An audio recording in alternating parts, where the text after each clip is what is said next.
소개를 받은 김용락 시인입니다.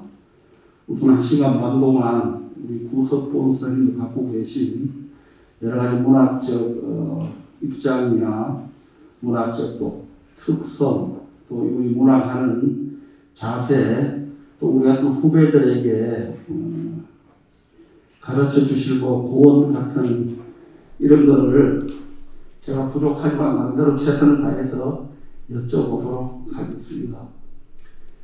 이 라키비움이 오늘 우리 대구시인협회 윤일현 회장님께서 자세하게 말씀하셔가지고 제가 이제 이해를 했는데, 사실은 요즘 시인들이 이전에 비해서 가령 80년대, 70년대, 60년대 이전에 이때에 비해서 요즘 시인이나 시집의 영향력이 훨씬 더 떨어졌다는 게 일반적인 평입니다. 그래서 전에는 시인들이 굉장히 귀하고 하늘의 별처럼 그렇게 느껴질 때도 있었는데, 요즘은 또 어떤 측면에서 이 흔해 빠진 게 시인이다 이런 이제 약간의 이제 좀 비아냥도 들릴 정도로 시인의 수가 많아진 것도 사실인데, 저는 어떻게 이 시인을 라키비움을 설치해서 독자들에게 이렇게 알리고, 그다음 또 이렇게 대담을 할 수 있는 기회까지 마련해서 말 그대로 시인을 존중하고 시인의 가치를 다시 보이게 하는 이런 기획을 누가 했나, 도서관 관장님이 참 훌륭한 아이디어를 냈구나 이렇게만 생각했는데, 겪어보니까 대구 시인협회하고 또 도서관이 같이 힘을 합쳐서 한 것 같습니다. 그런 점에서 아주 대구 시인협회가 매우 의미 있는 일을 또 했고, 문학 자체 본연의 일을 했다 이런 생각을 해봅니다. 여기 앞에 계셔서 말씀드리기 그렇습니다만, 우리 윤일현 회장님이 아주 의미 있는 일을 시작을 했고, 또 도서관의 협조도 매우 바람직하고 고맙다 이렇게 생각을 하고, 여기 오신 분들은 우리 구석본 선생님을 다 잘 아시는 분으로 제가 생각을 합니다.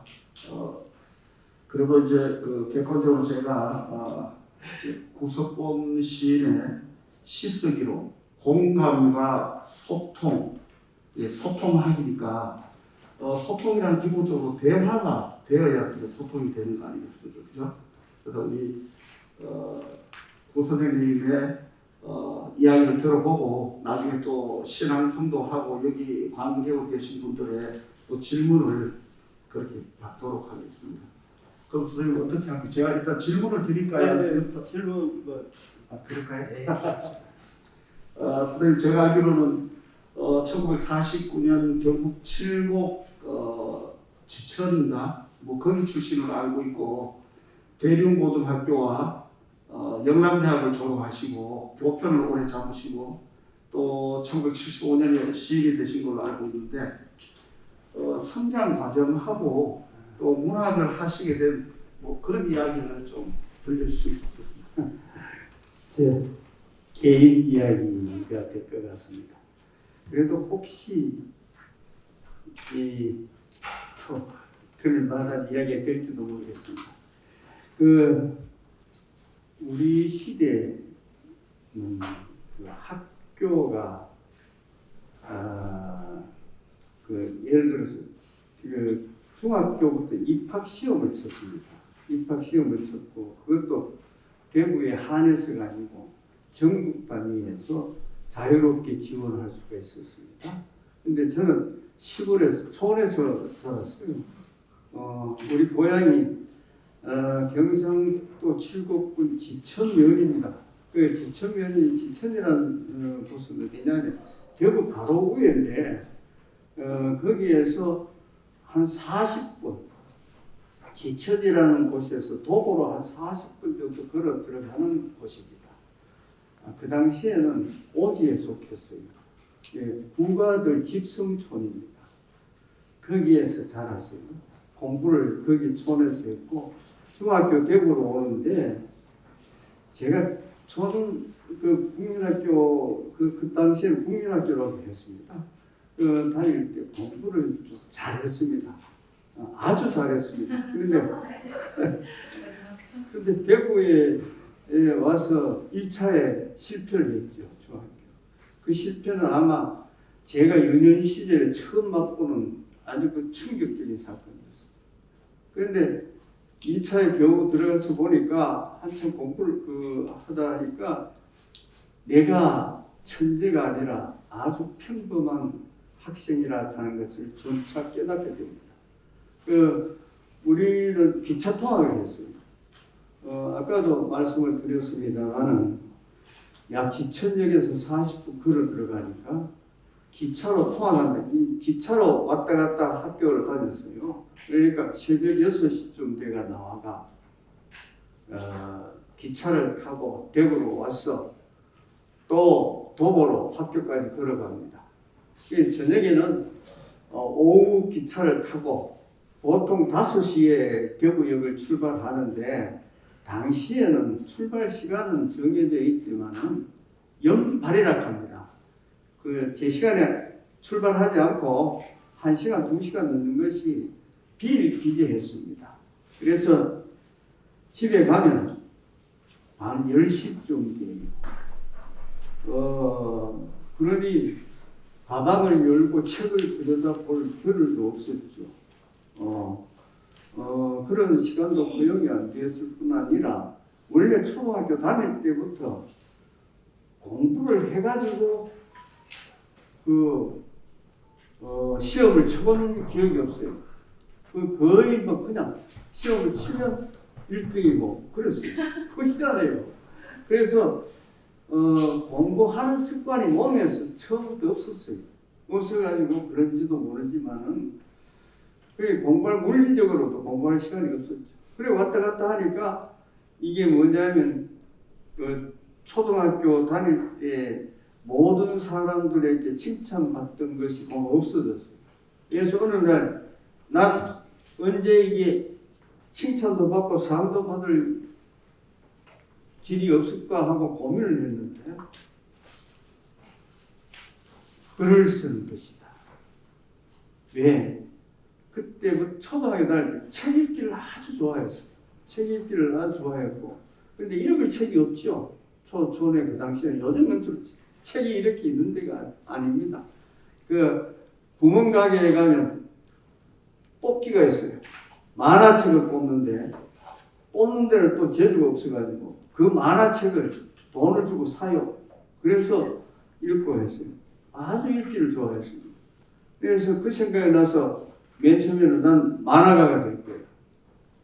이렇게 몇 꿈을 씌웠어요. 그런데 그림을 못 그려요. 그러니까 그때 국어 선생님이 시조 시인이었어요.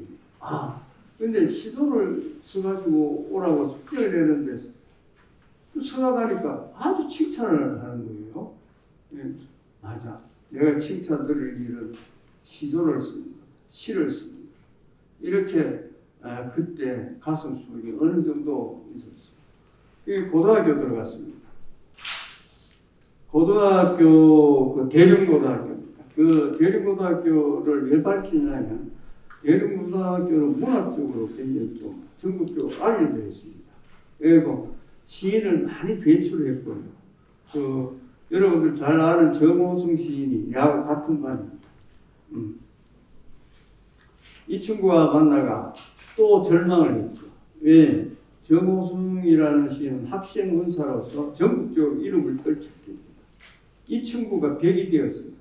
그래서 나는 시로는 뛰어넘을 수 없겠구나. 그래서 소설로 썼어요.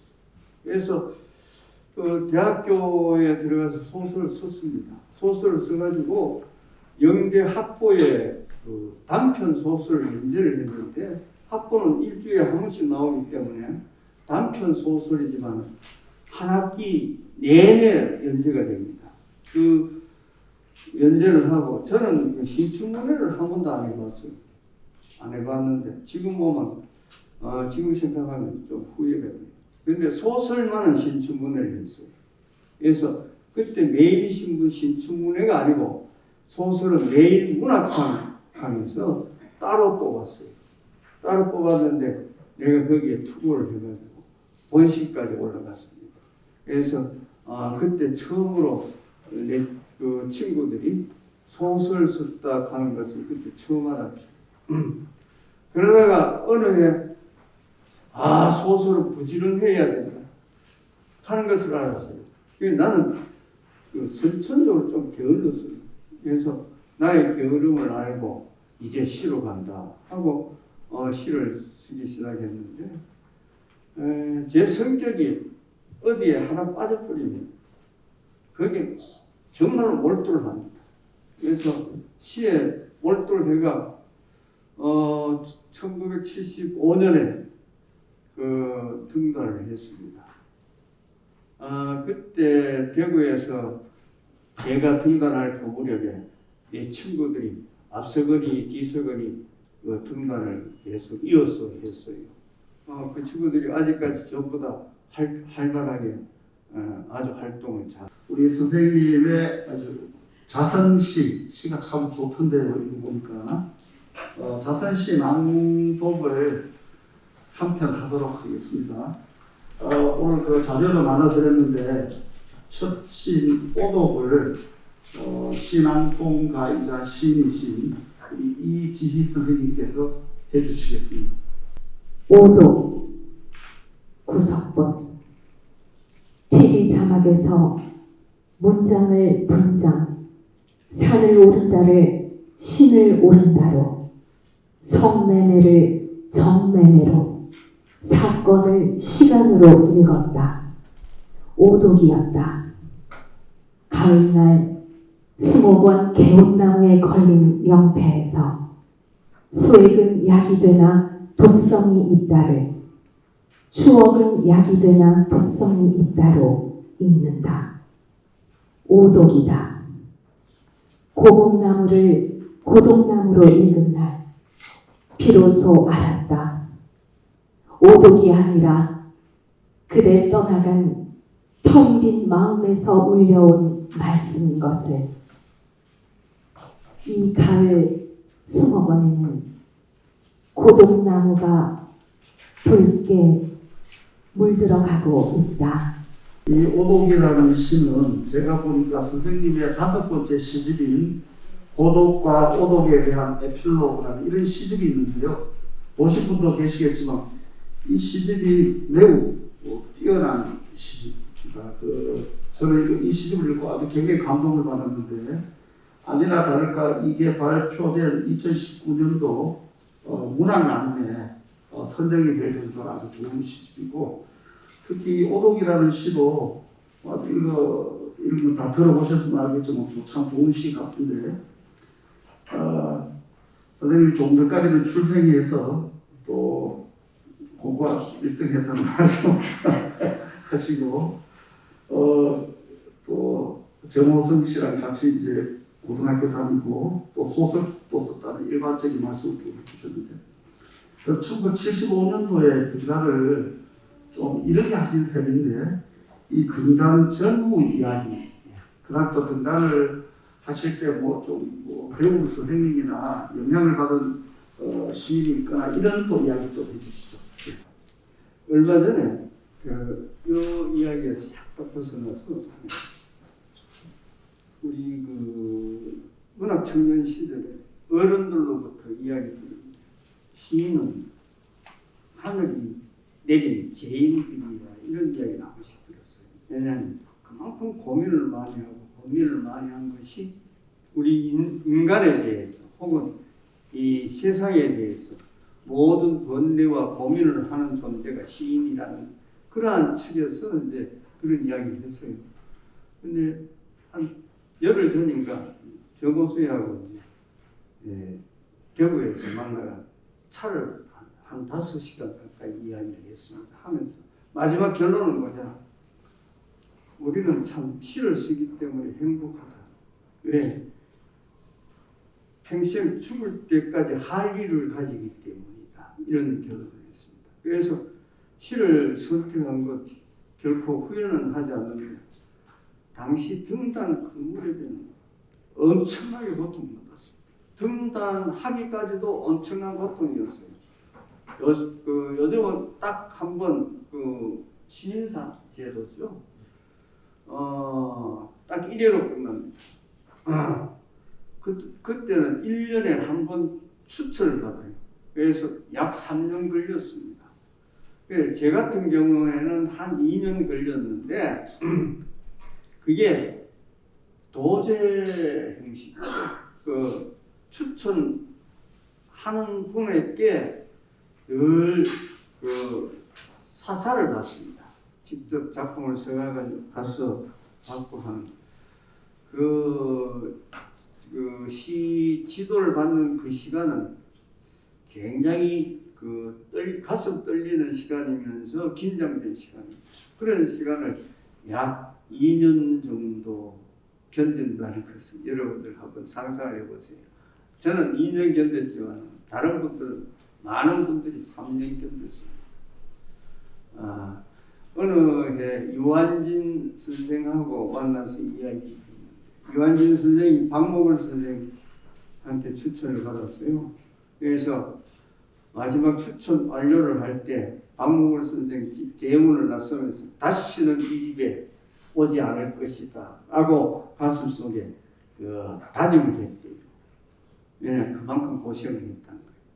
그래서 어느 날 박목월 선생을 개인적인 자리에서 만나가 선생님 왜 저를 그렇게 애를 먹였습니까? 이렇게 직접 물었대요.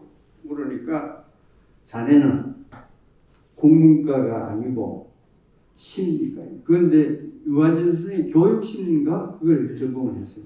심리과이기 때문에 내가 고생을 안 시키면 언제든지 시를 간두고 달아날 사람이라서 고생을 시켰다. 그런 이야기를 들었다. 그런 얘기예요.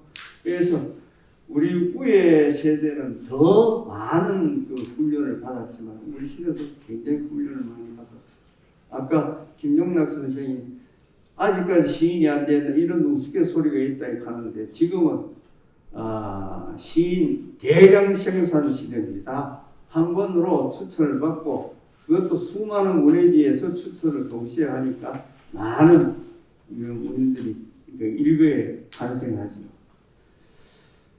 그리고 나서 등단을 하는데 등단하고 나서 또 큰 절벽이 있어요. 뭐냐? 발표, 등단하기 전까지는 천진난만하게 등단을 해놓으면 원고 청탁이 자꾸 올 줄 알았어요. 근데 원고 청탁이 안 와요. 그 당시에 문예지라는 것은 현대문화, 보다 현대문화하고 월간문학이 있는데 월간문학은 한국문인협회 기관지입니다. 그 다음에 조금 더 세월이 지나서 김동리 선생이 창간한 한국문학을 창간합니다. 그 다음에 시전문지로서는 시문학이 현대문학 자매지로 창간이 됩니다. 그 다음에 조금 시간이 흘러서 정봉근 선생이 현대시학을 창간합니다. 그 정도 해도 문예지가 10개 정도밖에 안 됩니다. 그런데 그것이 몽땅 어디에 서울에 있었습니다. 서울에 소재한 이 문예지들이 서울 시인들만 소화를 해도 넘치는데 지방에 있는 시인에게 청탁이 오겠습니까? 그래서 거기에 절망을 합니다. 절망을 해서 굉장히 방황을 했죠. 어느 정도냐 하면요. 서울에 사는 대구 출신들이 대구에 한번 놀러를 오면 대구 시인들이 다 모여요. 그래서 술을 마셔요. 왜? 그 친구를 통해서 서울과 어떤 고리를 맺기 위해서. 그 집으로 돌아갈 때는 어떻습니까? 마음이 허허하죠. 그래서 원하는 술자리가 아니라 어떤 목적이 있어가지고 마시는 술, 괴로운 겁니다.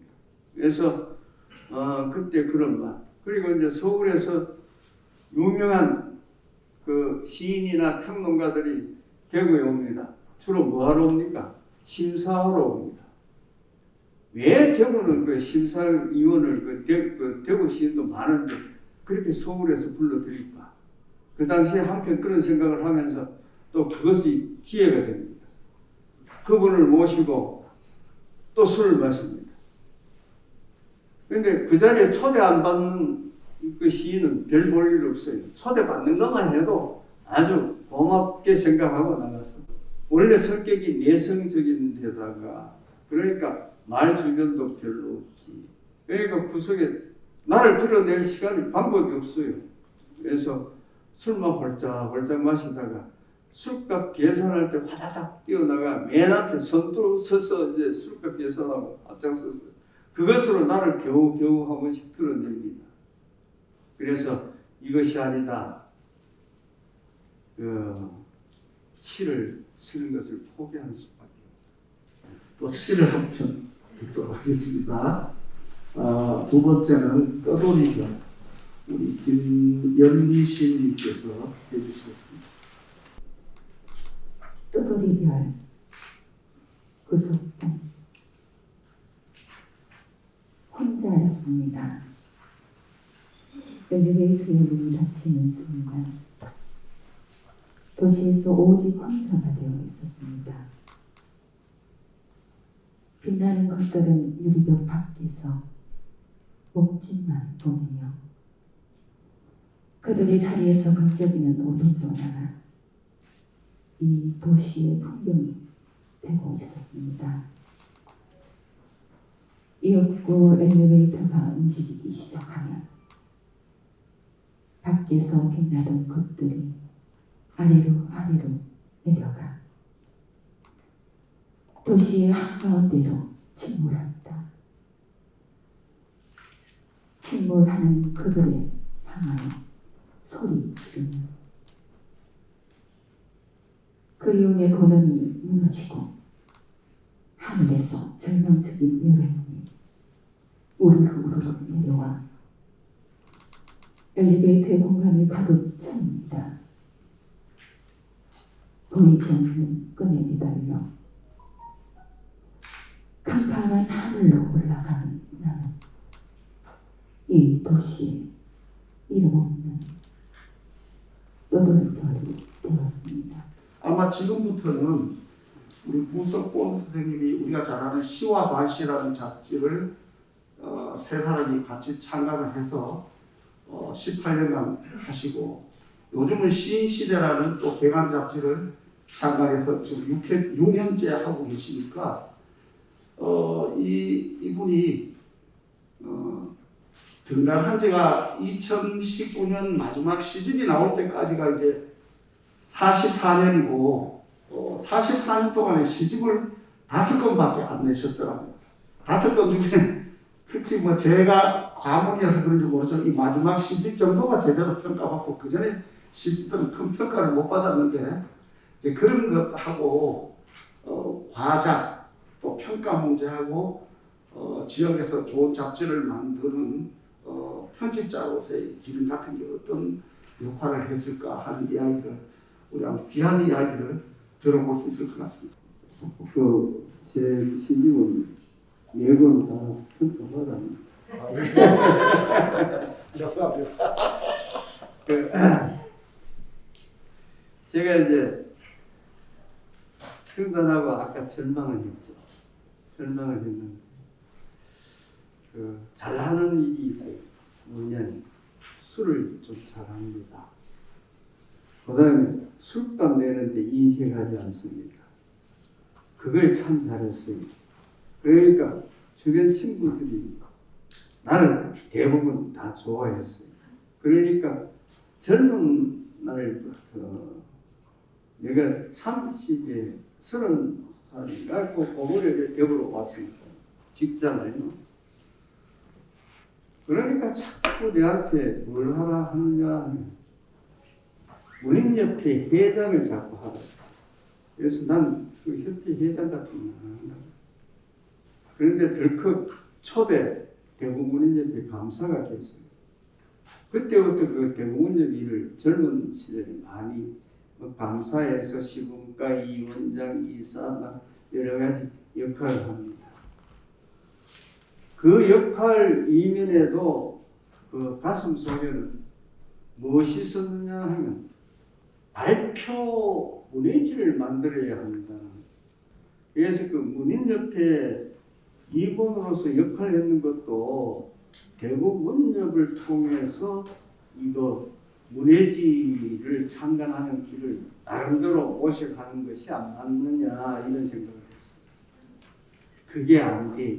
그리고 설사 되더라도 그 협회라는 곳에서 문해지가 나오면 한계가 있다는 것을 알았습니다.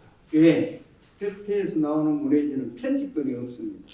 회원들은 다 발표시켜줘야 할 의무가 있고 회원들은 발표할 권리가 있습니다. 그러니까 그 문해지의 정체성을 나름대로 확보할 수가 없지요.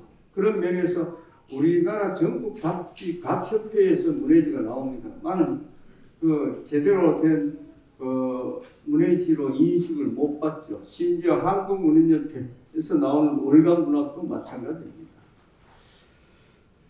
그래서 이제 하다가 시인협회를 제가 창립을 합니다. 이 제가 하는 주어를 넣은 것은요, 서너 명이 뜻을 모았습니다만, 제가 물심양면으로 희생을 했습니다. 그래서 시인협회가 되었는데, 그 시인협회를 하고 이제 문해지를 시 전문지를 염두에 두었어요. 염두에 두었는데 그 구성원들 사이에 보면 갈등이 일어나기 시작합니다. 뭐든지 좀 잘 되면 갈등이 일어나요. 그래서 거기에 어떤 혐오감이랄까 나름대로 절망을 하고 그 시인협회 관여를 그만 안 합니다. 안 하고 나서 지금껏 시인협회 거의 드나들지도 출입도 안 하고 거의 안 나타났죠. 그러고 나서 제가 어느 날 절필을 할까 하는 생각을 하고 있다가 문득 머리에 떠오르는 게 내가 문해지를 직접 한번 해보자. 그 문해지는 돈이 많이 들거든요. 그런데 그 지방에서 한다는 것은 고정관념이 되어가지고 지방에서는 절대 문해지가 안 된다는 것이 그 문인들이 고정관념입니다. 근데 그걸 깨고 한 거죠. 그래서 창간한 것이 시와 같습니다. 뭐 세 사람이 같이 했습니다만 실질적으로 우리 집 사람이 발행인이 되고 실질적인 운영은 저 혼자 했습니다. 나머지 두 사람은 편집권만 가지고 있었어요. 그래 하다가 마지막에 도저히 내가 감당을 못했습니다. 내가 18년 만에 관두고 대구문인협회 회장을 했죠. 그리고 대구문인협회 회장을 저는 이런 생각을 합니다. 어떤 단체장이든 지난번 회장이 했던 걸 이어받아서 그대로 할 바에는 새로 선출할 필요가 없다. 단체장이 되면 그 단체를 진화시켜야 됩니다. 나는 그러한 나름대로의 단체장의 철학을 가지고 있습니다. 그래서 대구문협 회장을 맡은 이상 앞에 것을 보다는 내가 진화를 시키겠다. 그래서 첫 번째 한 것이 대구문학을 격월간으로 만들었습니다. 대구문학을 개간지로 나오는 것을 격월간으로 만들었고, 두 번째 한 것이 대구문학 작가상하고 작품상을 만들었습니다. 그 다음에 제일 큰 일이 대구문학관을 시 담당자를 설득을 해가 시장까지 설득을 했습니다. 해가지고 대구문학관 예산을 확보를 했습니다. 하고 그 장소까지 다 이치 선정 다 끝나고 그 설계까지 다 끝났습니다. 끝나고 끝내고 올려주었습니다. 지금은 대구문인협회가 제가 할 때보다도 약 그 시가 배 정도 예산 같은 것 배 정도 확장되었습니다. 이런 하다가 박근희라는 종합내과 원장입니다.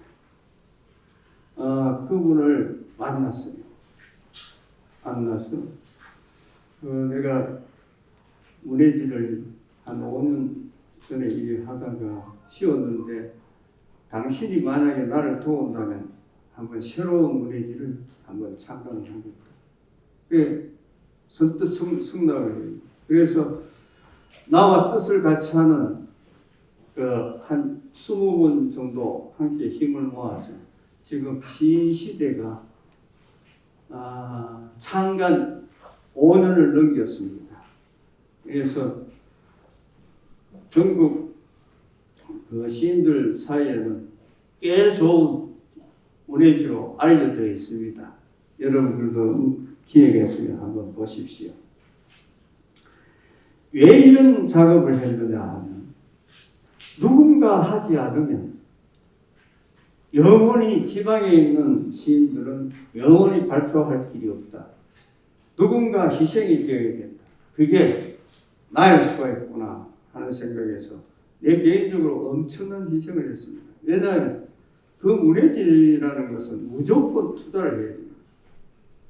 거기에 나오는 이익은 거의 없습니다. 그 투자를 유치하고 그걸 연명하기 위해서는 거기에 몰두를 해야 됩니다. 그러니까 자연스럽게 내 개인 작품 활동, 작품 쓸 겨를이 없어요. 그래서 내가 한 편 완성도를 높이는 수밖에 없다.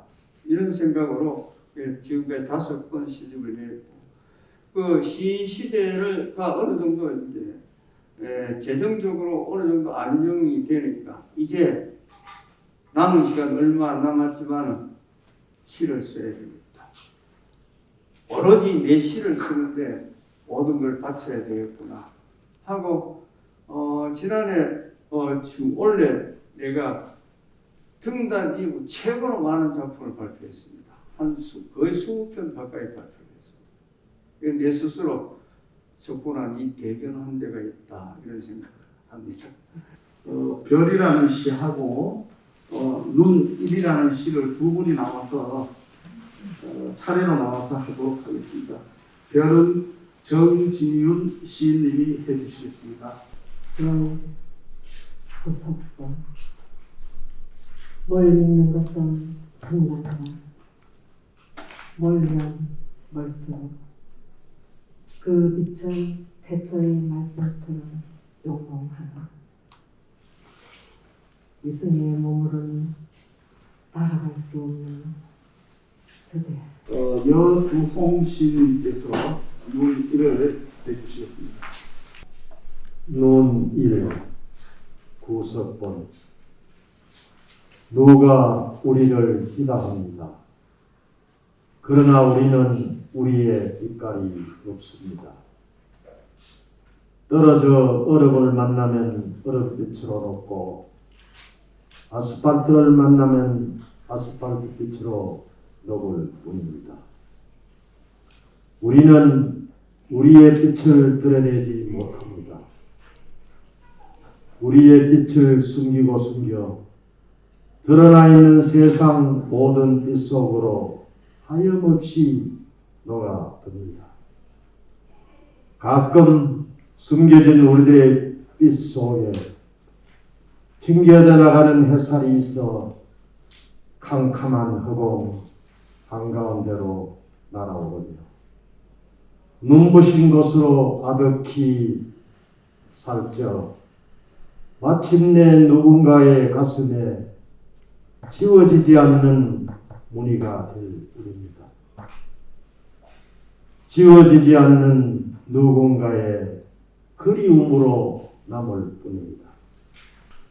첫 시집, 우리 고석범 선생님 첫 시집 제목이 지산의 그리움. 지상의 그리운 섬 이런 거예요. 그리운 섬. 그 다음에는 두 번째는 노을 앞에 서면 땅끝이 보인다. 노을. 그 다음에는 쓸쓸함에 관하여 쓸쓸함. 네 번째는 추억론. 이렇게 이번에 5번째는 고독. 오독이 되는 고독.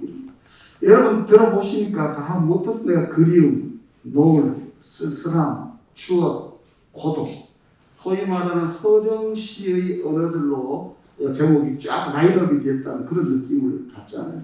실제로 시도 보면 초기 시는 좀 선행성이 아주 짙은 시들이 많고 뒤에 오는 이 고독과 오독에 대한 에필로그 여기가 아주 존재론적인 그런 이제 사유가 아주 깊은 것 같은데 선생님 시의 정체성이 뭐라고 생각하시는지 그리고 또 뭐라면 왜 그렇게 시를 쓰셨는지 이렇게 자기 작품에 대한 이야기를 지금부터 쭉쭉 해주시기 바랍니다.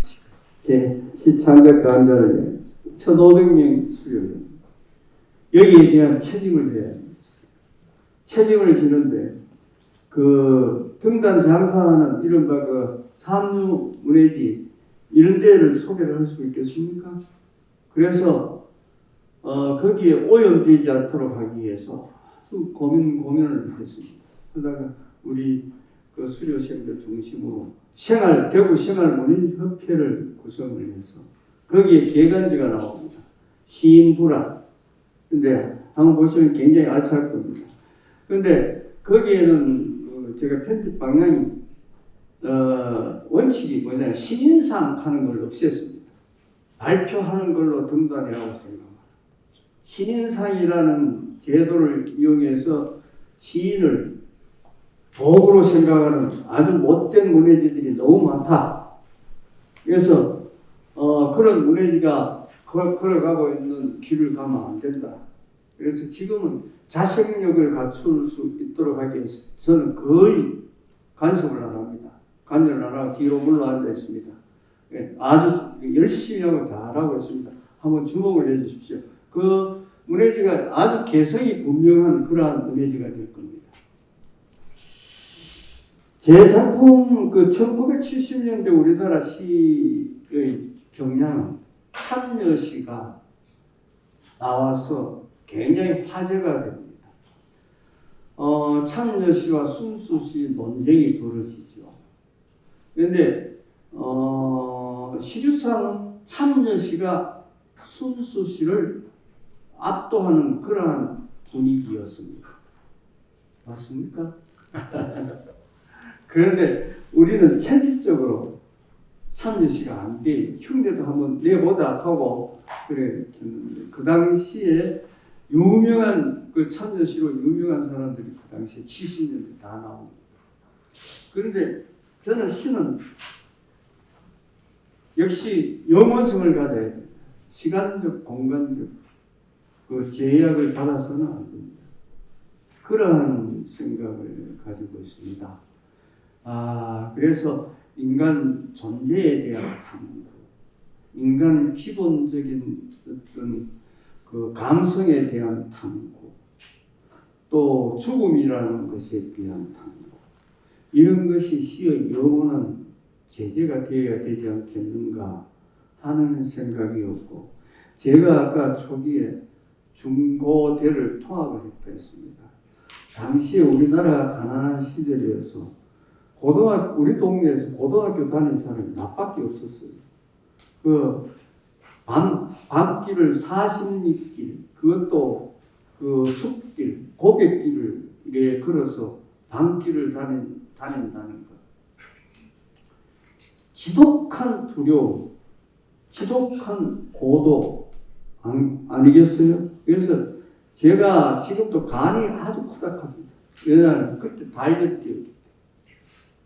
그때 느끼던 외로움이나 두려움이나 쓸쓸함 이런 것이 아마 저한테 나도 모르는 사이에 피 속에 흐르는 것 같아요. 그게 시로 나타나는 것 같습니다.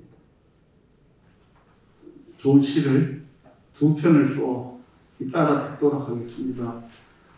차도는 대구시민협회 회장으로 계신 우리 윤일현 시인님이 낭송해 주시고, 이어서 그리움은 김미라 시인께서 해 주시겠습니다.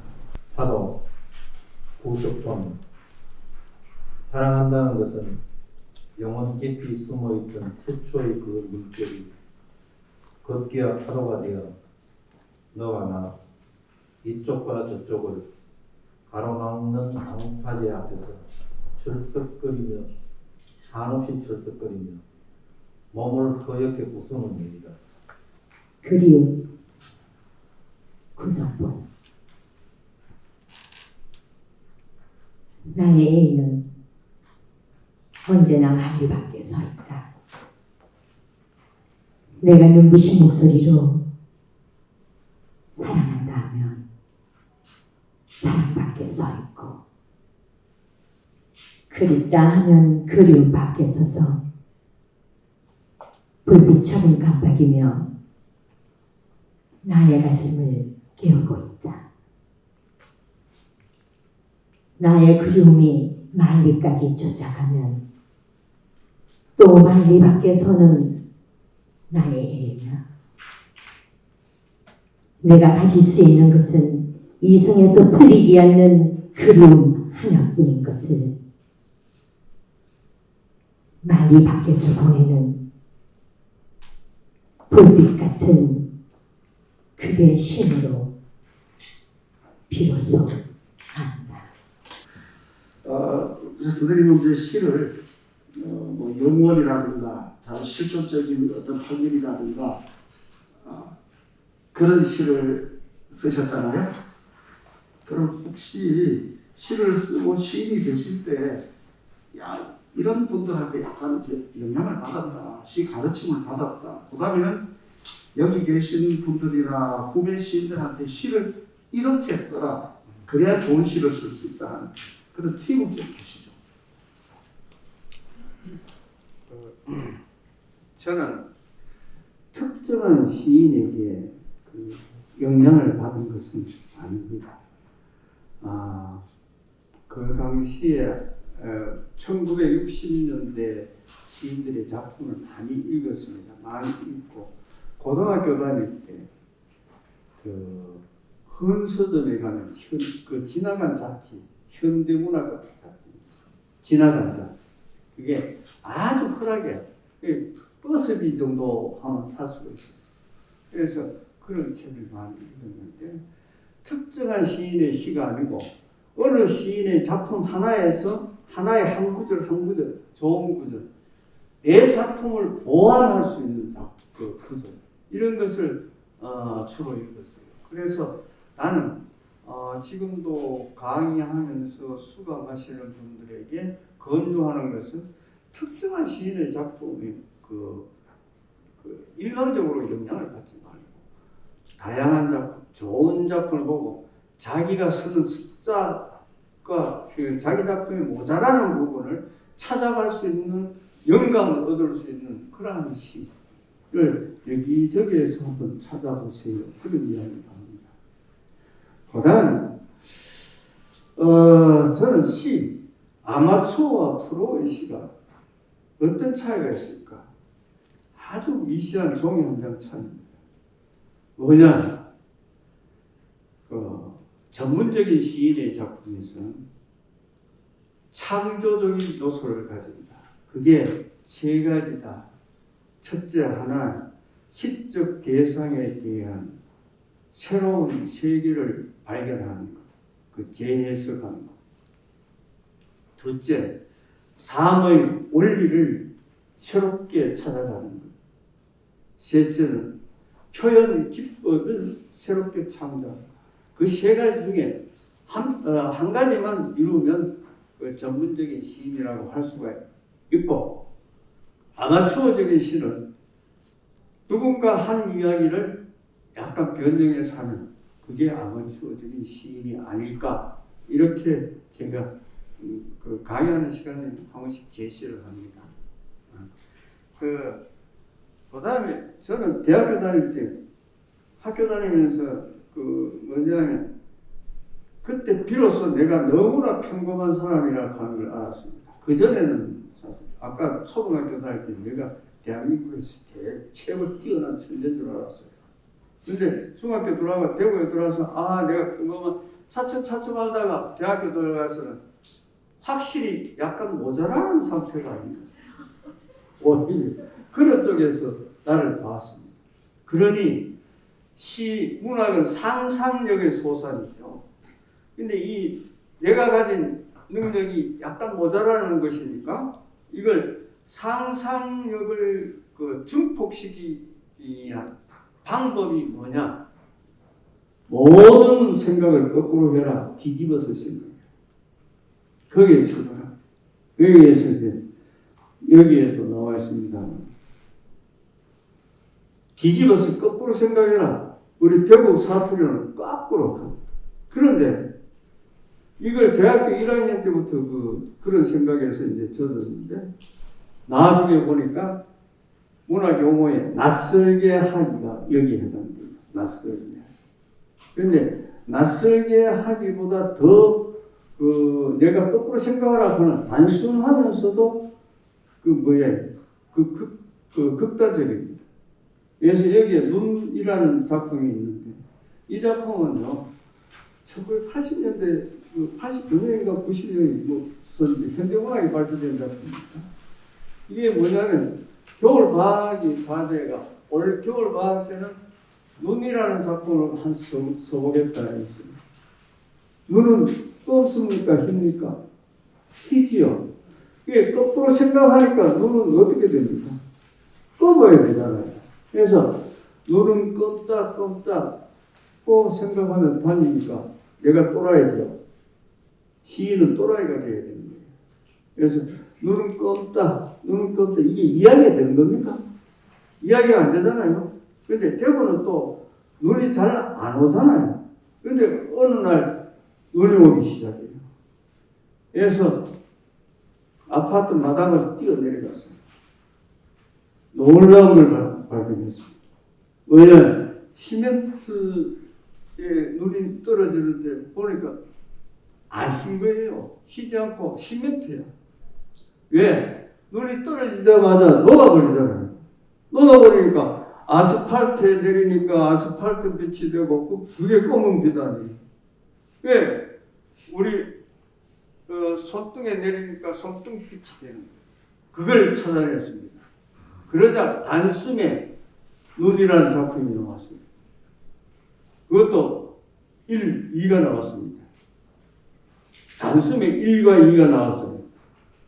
그래서 거꾸로 생각하기가 우리의 상상력을 증폭시키고 또한 그게 바로 창조입니다. 눈을 빛깔이 없다고 편 사람은 대한민국에 몇 밖에 없잖아요. 왜? 영업자 할 수 있는 이야기가 바로 창조입니다. 그래서 창조적인 생각을 하자. 거꾸로 생각해 보세요, 세상. 또라이가 되어보세요. 이런 이야기입니다. 네. 시인은 또라이가 돼야 된다는 좀 큰 울림으로 오는데 또 여러분들은 어떨지 모르겠습니다. 저는 하여튼 그렇게 생각하면서 혹시 직접 우리 선생님에게 질문을 해주실 분 좀 질문을 해주시기 바랍니다. 네.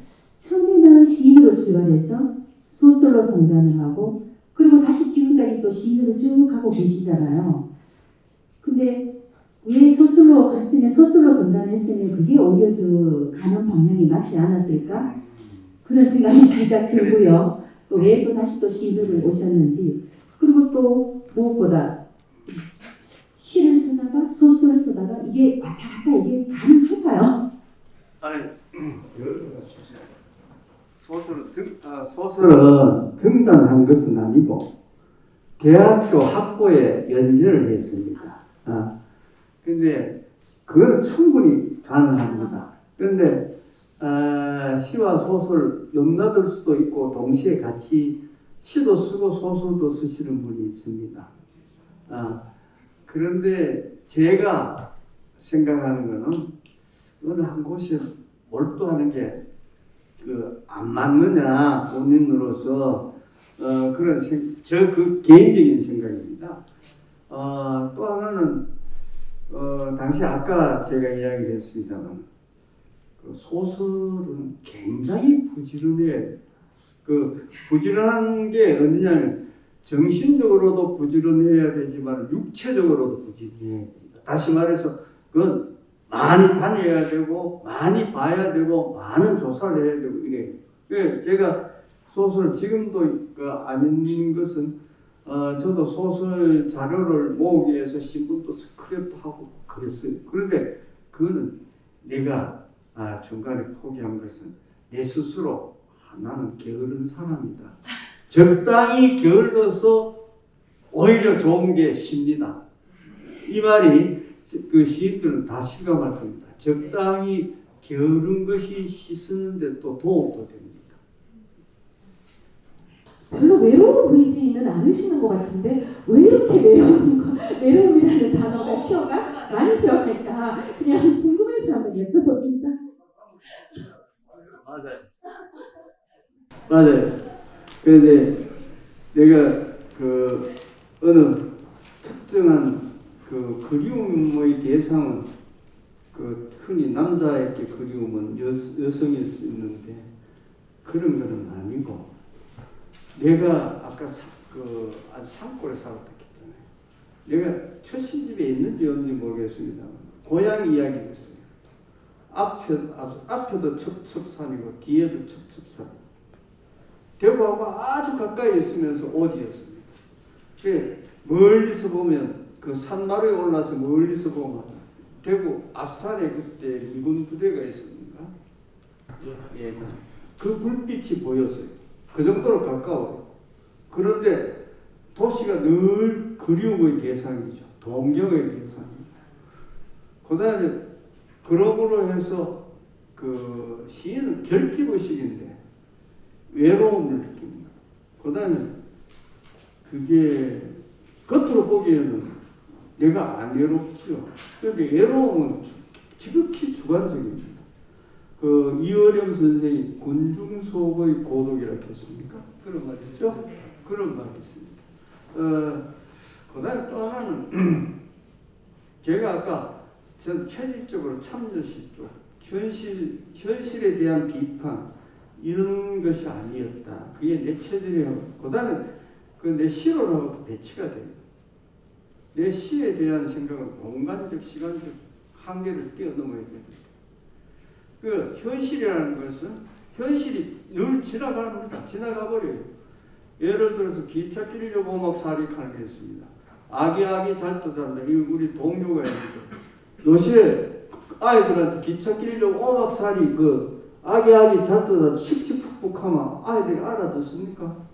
그건 시대가 넘어가 버렸죠. 그 시대에 한계되는 거예요. 참여시는 한 시대에 한정되는 시가 시일 수도 있다는 생각이 제 생각입니다. 그래가지고 아까도 인간 존재론적인 그러한 측면, 그다음에 감성에 대한 탐구, 물론 거의 같은 맥락입니다만 감성에 대한 탐구, 그 사물에 대한 새로운 해석, 이런 쪽에 전착을 하고 있습니다. 그리움이 많으니까 혹시 연애를 많이 하는가 그런 찾아봤습니다. 그리고 앞에 여기에 나와 있는 그리움이라는 시는 의도가 나도 애인이라는 단어가 하도 예뻐가지고 이 단어를 가지고 시를 한번 써봐야 되겠다. 아주 의도적으로 썼습니다. 애인. 우먼 라이프는 제가 문인대표 회장을 두는 해 덕영치과 병원장이 발행하는 그 여성 잡지입니다. 여성 잡지인데 2만 부 발행했어요. 거기에 내가 대표이사로 갔습니다. 그래서 저는 이상하게 다양한 경험을 많이 했습니다. 회사도 거기 가서 회사도 운영을 해봤습니다. 경영을 해봤고 교직에 있으면서 학교도 중고대 그 다음에 남학교 여학교 다 있어봤습니다. 그래서 굉장히 좀 다양한 경험을 스스로 해봤습니다. 그런데 우먼 라이프가 없어진 것이 참 아쉽죠. 대구의 문화의 교양지로서 아주 좋은 교양지였습니다. 그게 연간 지금은 얼마 안 되는 돈인 것처럼 느껴지지만요. 당시에 6억을 썼습니다. 그러니까 지금부터 15년 전 6억이라 하는 돈 엄청난 돈이죠. 선생하면서요 한 달에 5천만 원씩 결제하면 잠 안 옵니다. 그런데 나중에 배짱이 생기니까 5천만 원 그것도 돈도 아니더만요. 시가 왜 귀한 장르가 될까? 귀한 분야가 될까? 저는 개인적으로 이거는 뭐 사람에 따라 다 다르게 이야기할 수 있습니다만 인간이 살아가는 가치가 어디에 있는가? 창조적인 생활이 최고 가치가 있는 것 이렇게 봅니다. 그래서 창조의 가장 바탕은 시가 아닌가 이런 생각을 합니다. 그것도 우리 그 창세기 편에 태초에 말씀이 있었나니 이런 말이 있는 걸로 알고 있습니다. 태초에 이 세상에 아무도 없었어요. 뭐냐? 하늘에서 말이 내려옵니다. 말. 그게 창조하죠. 우리 창조의 재료는 말입니다. 말씀. 그렇게 본다면 그 언어를 가장 절제되고 가장 아름답게 쓰고 가장 언어의 핵이 바로 시라면 시인이 시를 쓰는 이유가 바로 거기에 있지 않을까 하는 생각을 합니다. 저는 가끔 농담 삼아 시인을 줄이면 신이 된다라고 얘기를 하는데 이거는 내 말만 내뿐 아니고 다른 사람도 많이 그렇게 이야기하고 있는 걸로 알고 있습니다. 이야기가 너무 재미있어서 더 많은 시간을 두고 싶긴 하지만 또 시간이 정해진 시간이 있어서 이제 얘기 주고서 마쳐야 될 것 같습니다. 저도 오늘 선생님을 모시고 쭉 들으면서 공부가 많이 되었습니다. 그리고 몰랐던 거 많이 알게 되고 해서 매우 유익한 대담이었습니다. 여러분들도 그러셨죠? 네. 고맙습니다. 이걸로 마치겠습니다. 고맙습니다.